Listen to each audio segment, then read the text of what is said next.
queremos ouvir, mas aquilo que nós necessitamos, Pai, porque a Tua vontade é boa, perfeita e agradável.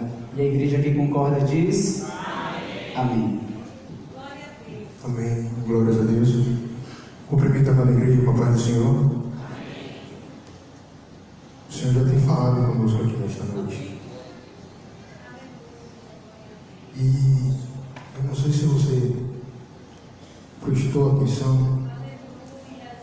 Cada uma das oportunidades, cada uma das palavras que foram ditas aqui estão trazendo para nós um alerta da parte do Senhor. E Ele continuará falando aqui nesta noite, amém? Te convido a abrir a sua Bíblia em 1 Timóteo capítulo 4. Estaremos fazendo a leitura do versículo 12 apenas. Você pode continuar sentado. 1 Timóteo capítulo 4, versículo 12.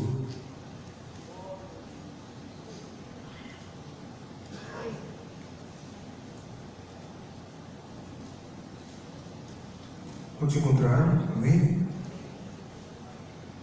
Assim diz a palavra do Senhor: ninguém menospreze o fato de seres jovem, mas procura ser exemplo para os fiéis na palavra, no comportamento, no amor, na fé e na pureza. Vamos repetir? Ninguém menospreze o fato de seres jovem, mas procura ser exemplo para os fiéis na palavra, no comportamento, no amor, na fé e na pureza. A carta do apóstolo Paulo ao jovem Timóteo é considerada por alguns estudiosos como uma carta pastoral. Timóteo é chamado por Paulo de filho na fé, e este jovem chegou inclusive a acompanhar o apóstolo Paulo em algumas viagens missionárias, cooperando com ele para a pregação do Evangelho. Porém, chega um determinado momento em que Timóteo é enviado à cidade de Éfeso com a finalidade de ser o pastor daquela igreja. E por isso Paulo redige esta carta, na qual nós encontramos orientações e ensinamentos referentes a todo o trato que aquele líder deveria ter com a igreja. E nós conseguimos encontrar 3 finalidades diferentes e específicas dentro desta carta. A primeira é o combate às heresias e a necessidade de nomear homens espirituais e moralmente capacitados para o exercício do ministério e a instrução no caminho da piedade. Quando nós lemos a totalidade dessa carta, observamos que no capítulo 1, o apóstolo Paulo demonstra uma preocupação contra as falsas doutrinas que eram ensinadas naquela época. Pois o momento em que eles estavam sendo vividos estava marcado pela apostasia, pelo gnosticismo. O apóstolo Paulo ele queria evitar que as pessoas fossem contaminadas com esses ensinos. E é por isso que ele fala que Timóteo deveria permanecer em Éfeso justamente para combater esta onda de heresia, de apostasia que estava acontecendo naquele lugar. Quando nós lemos o capítulo 2 dessa carta, nós observamos que o apóstolo Paulo ele se preocupa com as formas de oração e de adoração na igreja. É uma carta pastoral onde traz instruções ao pastor de como as coisas deveriam acontecer na igreja. Já no capítulo 3, nós observamos as suas preocupações com o comportamento de todos aqueles que desempenham papéis de liderança na igreja, os presbíteros e os diáconos. E neste capítulo 4, no qual nós iremos nos ater nesta noite, ele faz um breve resumo de toda a totalidade da carta e ele passa instruções a Timóteo, instruções especificamente a Timóteo, que era o pastor daquela igreja, para que Timóteo pudesse pôr em prática todas aquelas coisas. Já nos 2 últimos capítulos, nós percebemos uma abordagem voltada aos diversos grupos que existiam na igreja, os diversos membros que tinham ali, e a forma com a qual aquele jovem presbítero deveria lidar com eles. O grupo das viúvas, os jovens, as crianças, e por aí vai. Só que, dentre todas essas orientações, as do capítulo 4, que são mais direcionadas, né, a Timóteo, a gente pode compreender aqui desse versículo que a gente leu. Eu separei alguns pontos aqui e eu gostaria de tratar nesta noite aqui. O primeiro ponto que eu gostaria de fazer menção é relacionado à idade de Timóteo. Alguns estudiosos acreditam que Timóteo possuía cerca de 30 anos quando ele assumiu o pastoreio da igreja de Éfeso. A idade era considerada muito jovem pelas pessoas daquela época, porque não era de costume alguém tão novo assim assumir uma responsabilidade muito grande. E muitas vezes a gente observa para os jovens e a gente começa a pensar: olha, é imaturo, é inexperiente, ainda está verde, ainda não tem aquela experiência que é necessária para conduzir a obra.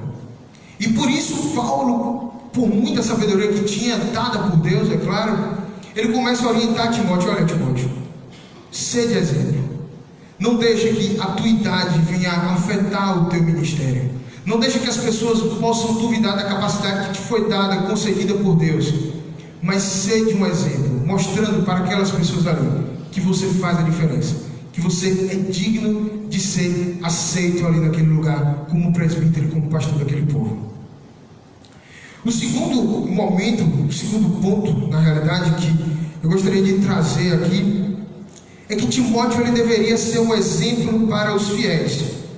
Precisamos frisar que Timóteo, como pastor, deveria ser visto por todos como o maior exemplo de pessoa que se aparenta, que se apresenta, que se assemelha com Jesus Cristo no ambiente da igreja.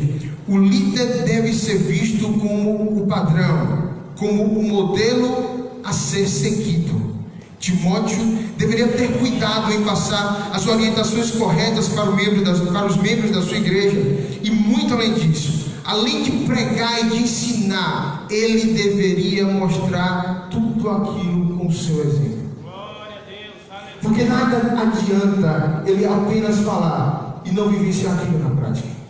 Era necessário que as pessoas observassem o comportamento de Timóteo para que elas pudessem seguir aquele exemplo, para que ele pudesse ser irrepreensível, para que não houvesse espaço e abertura para que aquelas pessoas venham dizer: olha, você falhou aqui, você falhou ali. Era necessário então que ele fosse um exemplo para os fiéis. E o apóstolo Paulo, ele chega a ser este exemplo. Em 1 Coríntios capítulo 11, versículo 11, ele diz: sede meus imitadores como eu sou de Cristo. O apóstolo Paulo, ele compreendeu a verdade do Evangelho de uma forma tão grande e compreendeu a importância que ele tinha de ser um exemplo, que ele buscou viver integramente aquilo que a palavra de Deus nos orienta. Aleluia! Mesmo cometendo falhas, mesmo cometendo erros, Paulo, ele era considerado como exemplo. Ele queria que Timóteo seguisse esse exemplo também. Uma outra coisa que nós podemos observar é que Paulo diz a Timóteo que ele deveria ser um exemplo na palavra. Glória a Deus, aleluia! E diferente do que muitas vezes nós pensamos quando fazemos a leitura rápida desse texto, o comentarista Norman Chaplin, ele afirma que o exemplo na palavra estava relacionado à sua fala, aquilo que Timóteo iria falar e como ele iria falar com as pessoas, o trato que ele deveria ter, o vocabulário que ele deveria utilizar para o seu dia a dia, para a sua vida dentro da igreja e fora da igreja. Ele destaca a importância desse vocabulário utilizado pelo dia a dia do líder e a sua maneira de falar, a importância de evitar conversas impuras, fúteis, conforme a sua juventude poderia impulsioná-lo a fazer. Mas pelo contrário, as suas palavras devem ser temperadas com graça, com bondade, com amor e com poder, dando assim testemunho de Cristo e de seus cuidados pelos homens. Além disso, o pastor deve ser veraz naquilo que diz, cheio de conselhos espirituais que reflitam o seu caráter igualmente espiritual. Toda a conversa de um pastor deveria ser útil para a edificação, a fim de que os ouvintes recebam graça. Aleluia! Glória a Deus! Outro ponto que eu gostaria de destacar aqui é que Paulo diz: olha, Timóteo, seja exemplo no seu comportamento. E nós podemos observar mais uma vez que a forma de vida de Timóteo, a maneira dele ser e a maneira dele agir, deveria transparecer a essência de Jesus Cristo, na sua maneira de falar, como observamos, mas também em todas as suas atitudes. O fruto do Espírito deve ser manifestado na vida do ministro, e isso só é obtido a partir do momento em que nós andamos com Ele e nos relacionamos com Ele. Quanto mais eu ando com alguém, quanto mais eu convivo e me relaciono com as pessoas, eu me torno parecido com aquelas pessoas com as quais eu estou andando.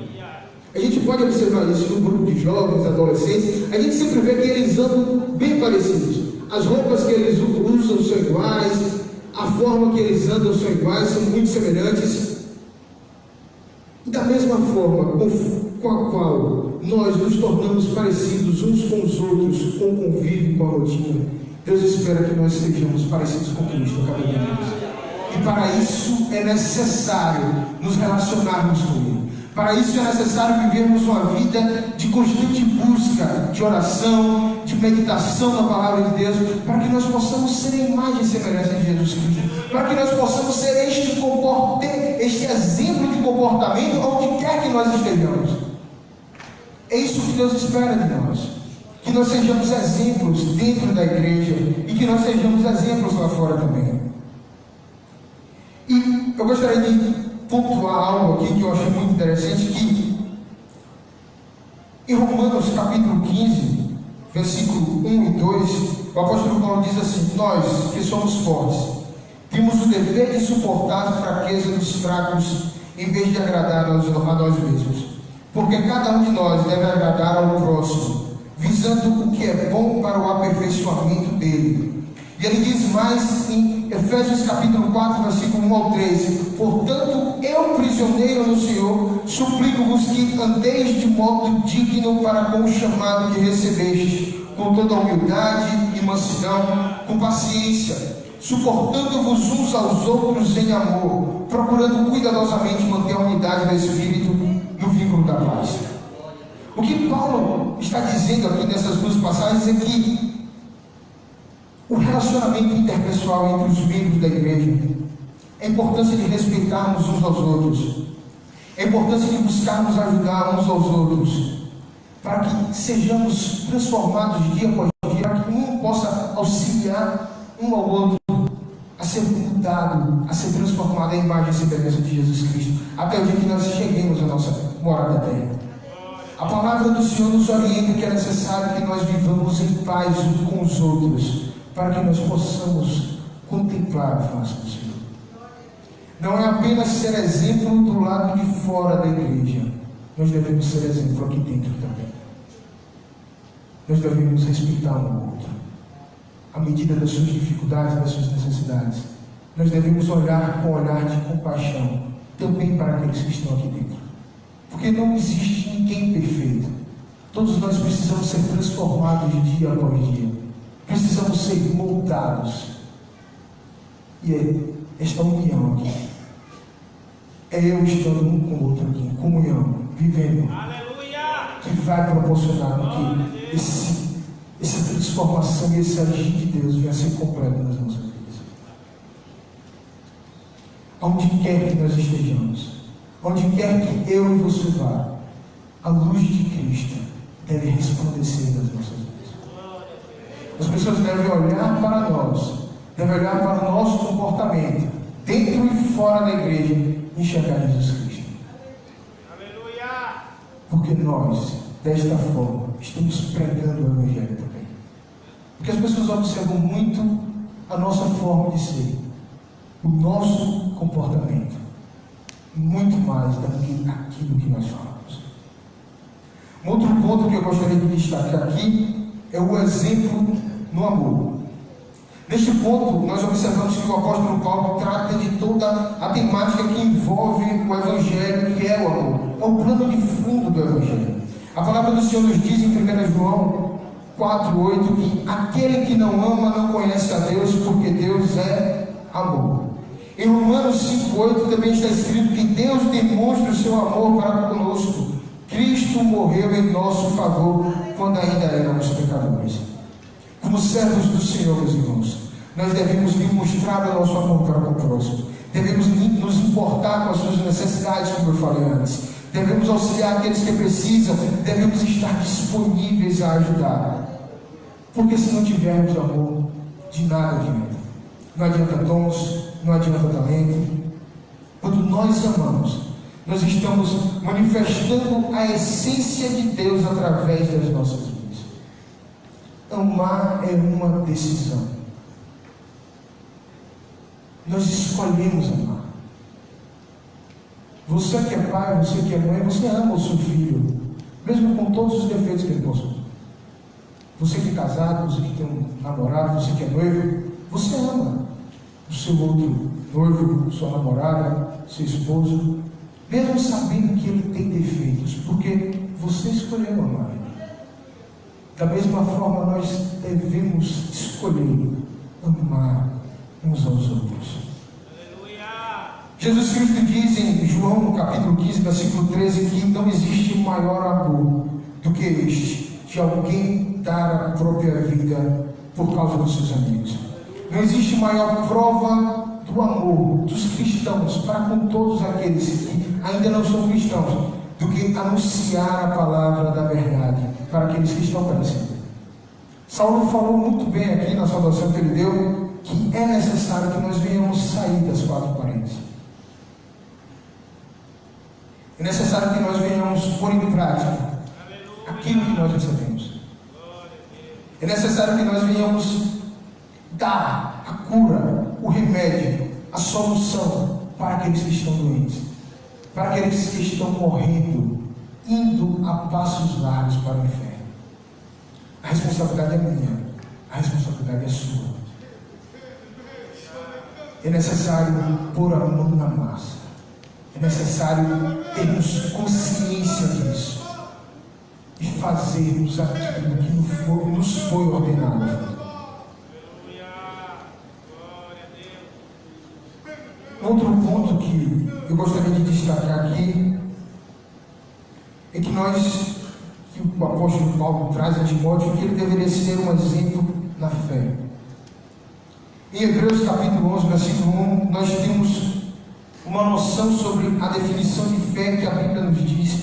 Está escrito assim: ora, a fé é a certeza daquilo que esperamos e a prova das coisas que não vemos. É a certeza daquilo que esperamos e a prova das coisas que não vemos. Em outras traduções nós vamos encontrar que ela é o firme fundamento. Se ela é o firme fundamento, nos dá uma ideia de que é algo que deve estar alicerçado. Se ela é a certeza, ela nos mostra que não há espaço para ter dúvidas. É algo que está firme, que está alicerçado, que não pode ser desfeito tão facilmente. E aí, o autor Champlin, ele aborda 4 pontos que possuem a relação com a natureza da fé. A fé é a outorga da alma aos cuidados de Cristo. É uma decisão da alma que afeta o seu próprio destino. Não consiste na mera crença em um credo. O que ele está dizendo aqui? Que a fé é a partir do momento que nós entregamos a nossa alma a Cristo. É a partir do momento que nós deixamos e permitimos que Ele venha reger, que Ele venha guiar e conduzir as nossas vidas. Que nós não vivamos mais para aquilo que nós queremos viver, mas para que nós vivamos para aquilo que Ele quer que nós venhamos viver, para que nós venhamos cumprir os propósitos deles na nossa vida. O segundo ponto sobre a natureza da fé que ele traz aqui é uma qualidade espiritual que guia a vida, como eu tinha dito aqui agora. É o resultado dessa outorga original, dessa entrega da alma que você fez a partir do momento que você recebeu a Cristo. É para a fé que nós temos o poder de crer e confiar naquilo que é eterno, de buscar o espiritual em vez de nos voltarmos para as coisas terrenas. A fé é uma obra, é a evidência do novo nascimento. Observamos a partir desses pontos que tudo que o cristão precisa para a sua vida tem que estar relacionado com a fé. Porém, a nossa fé não deve ser pautada naquilo que nós queremos que Deus realize, mas sim no fato de que Ele irá cumprir com as suas promessas para com as nossas vidas. Se você tem fé de que Deus vai realizar aquilo que você deseja, você pode se frustrar. Porém, se a tua fé te torna capaz de reconhecer que, independentemente do do problema em que você esteja passando. Se você está enfrentando problemas, passando por aflições, ou se você está em um momento de bonança, todas as coisas cooperam para o bem daqueles que amam a Deus. O Senhor prometeu estar conosco. Esta é a nossa esperança. Esta é a razão da nossa fé. Um dia nos encontrarmos com Ele. A nossa fé, meus queridos, ela tem que estar no caminho certo, naquilo em que verdadeiramente a palavra do Senhor nos orienta, para que nós possamos estar firmados nesse alicerce, para que nós não venhamos nos deixar levar por qualquer situação, por qualquer problema, por qualquer dificuldade. Nós devemos ter a certeza de que, olha, independente do que está acontecendo, Ele está comigo. Eu sirvo a Ele não para Ele fazer aquilo que eu quero, mas para eu obedecê-lo, para que eu venha a ser a imagem e semelhança de Jesus Cristo, porque um dia eu quero estar comigo. Se não for desta forma, a nossa fé está errada. Se não for dessa forma, quando vierem os problemas, quando vierem as dificuldades, nós vamos fracassar, nós vamos falhar, nós vamos cair.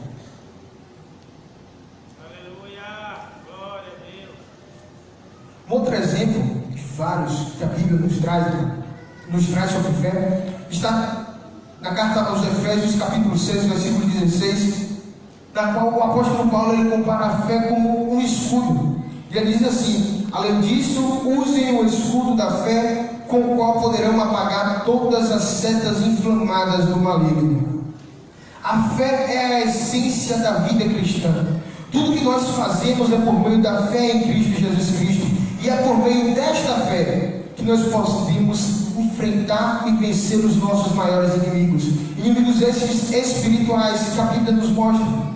Quando temos uma fé firmada em Cristo, Ele irá nos proteger como escudo, nos guardando das tentações, nos guardando das investidas do maligno. E é por isso que Paulo aconselha Timóteo a ser um exemplo da fé, para que ele pudesse enfrentar as dificuldades relacionadas no exercício do seu chamado, do seu ministério, e para que todos os cristãos sigam este exemplo. E o último ponto desse versículo que nós lemos, que Paulo aconselha Timóteo a ser exemplo, é na pureza. A pureza nesse caso pode ser relacionada à pureza da mente, como também à pureza do corpo. No entanto, nesse contexto que está sendo referido aqui, acredita-se que a pureza está relacionada com as condutas sexuais. Nós vivemos em uma sociedade que propaga a imoralidade sexual em tudo. Nas propagandas de TV, seja futebol, bebida, carros, joias, o que a gente vê sempre tem algo relacionado à imoralidade. As conversas das pessoas aí fora. Se você vai na faculdade, você encontra pessoas que falam palavras torpes, que têm comportamento imoral. Se você vai no seu trabalho, você encontra isso também. Estamos rodeados por pessoas que estão corrompidas. E nós não podemos nos deixar ser contaminados com essas coisas. É necessário que nós estejamos firmados em Cristo o tempo inteiro. É necessário que nós venhamos buscar guardar a nossa mente de todo este bombardeio que nós recebemos todos os dias, para que nós possamos viver em santidade.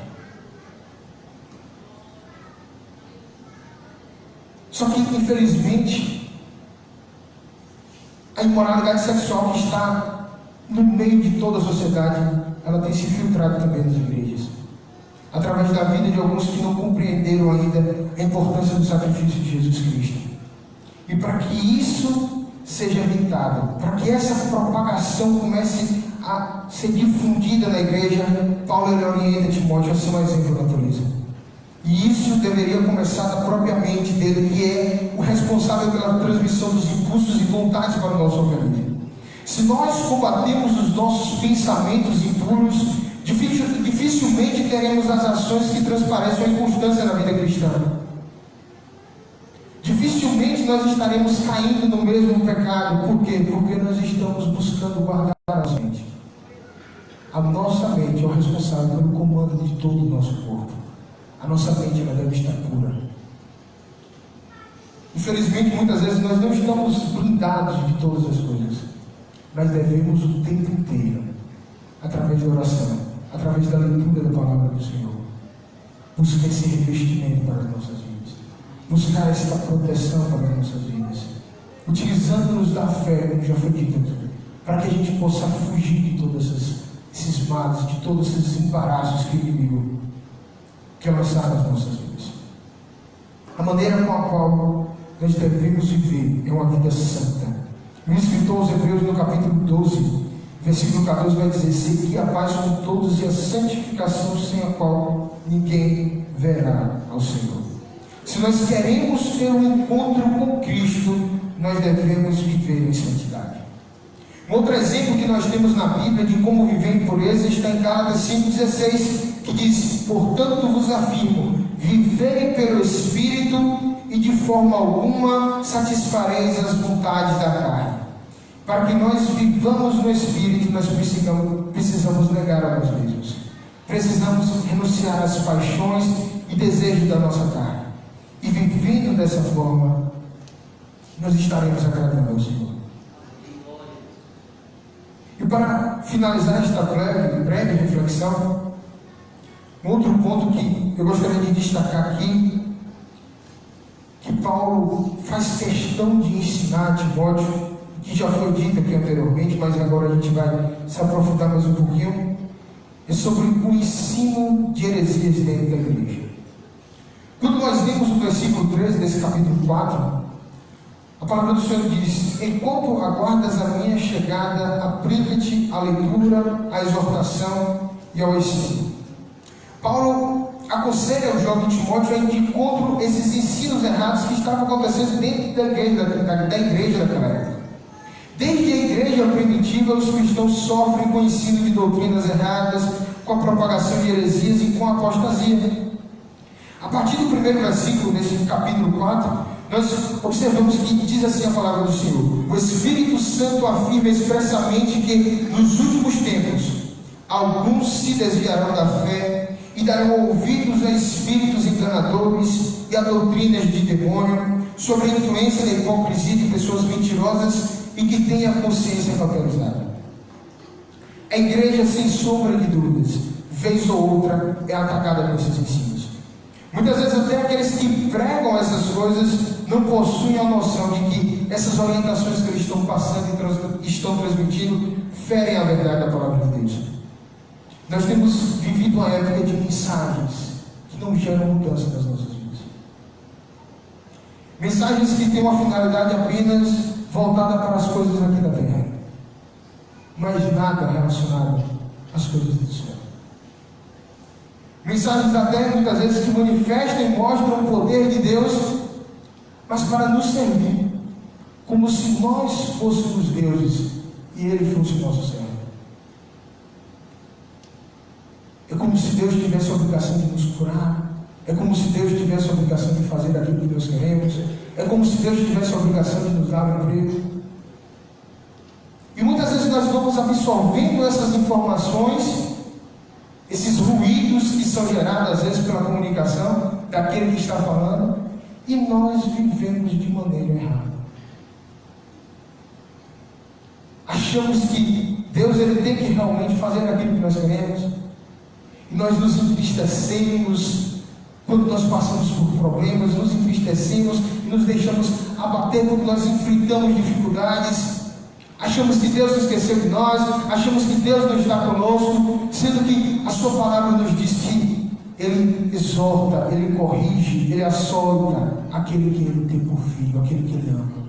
Se nós estamos passando por problemas, meus irmãos, se nós estamos enfrentando dificuldades, todas essas dificuldades, a palavra do Senhor vai nos dizer que elas servem para moldar o nosso caráter, elas servem para transformar as nossas vidas, porque o interesse de Deus é nos deixar parecido com o seu Filho Jesus Cristo.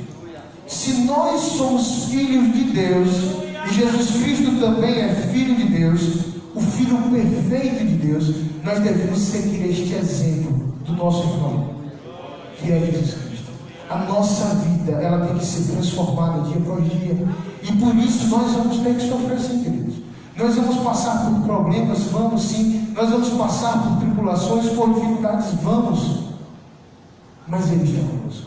Ele está moldando o nosso caráter. Ele está transformando as nossas vidas. Precisamos estar alertas a todas essas coisas.